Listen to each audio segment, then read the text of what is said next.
ijambo ry'Imana riratweza. Murabizi na Yesu ariko arasenga asengera abigishwa biwe, ryasengesho rya nyuma yagira ku Yohana 17 murongo wa 17 yari karasaba Imana ngo Mana ubeze mu kuri kuko ijambo ryawe ni ryo kuri. Ijambo riratweza. Bene data muze dusome ijambo kugira ngo dushobore kwezwa. Dusome ijambo.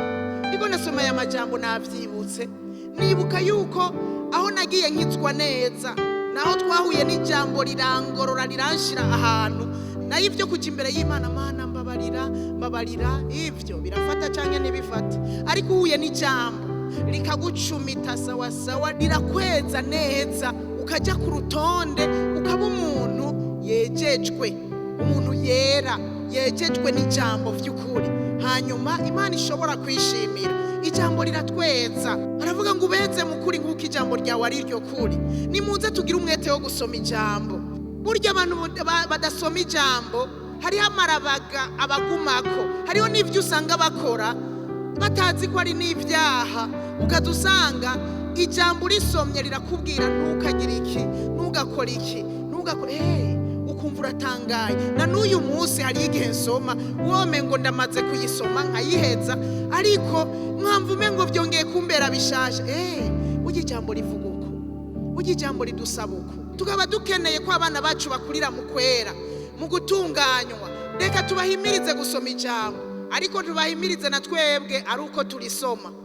Dusome tuzokwezwa mu ijambo. Satani arabizi yuko dusomye ijambo turezwa. Nico gituma zana ubunebwe, watangura gusoma ugasinzira, wasoma ntugire na kimwe utahuye, ukamenga uri kusoma ibintu nyene, waheza ugasoma na page zibiri, wiyumvira ati mbega hagati aho ujya mejeje gusoma iki, ukabura ikintu na kimwe hejeje gusoma. Satani arabizi yuko dusomye ijambo tukariyumvira ko neza, tukarimedita ko neza, arazi yuko dushobora kwezwa. Nico gituma azana ibitero abantu nibanyotegwe no gusoma ijambo.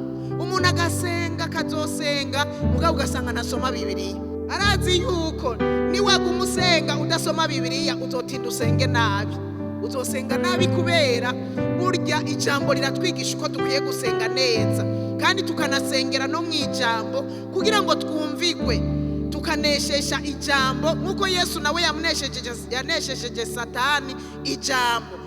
Ivyo rero arabizi yuko dusomye ijambo twohava tumunesheje ijambo, twohava twezwa, twohava dusenga neza. Nico gituma azana ivyo bitero. Inyota yongera ibe nshasha yo gusoma ijambo mu izina rya Yesu, kandi usome utahura. Sanzwe manire mu ruhande rwacu, wotubanya yo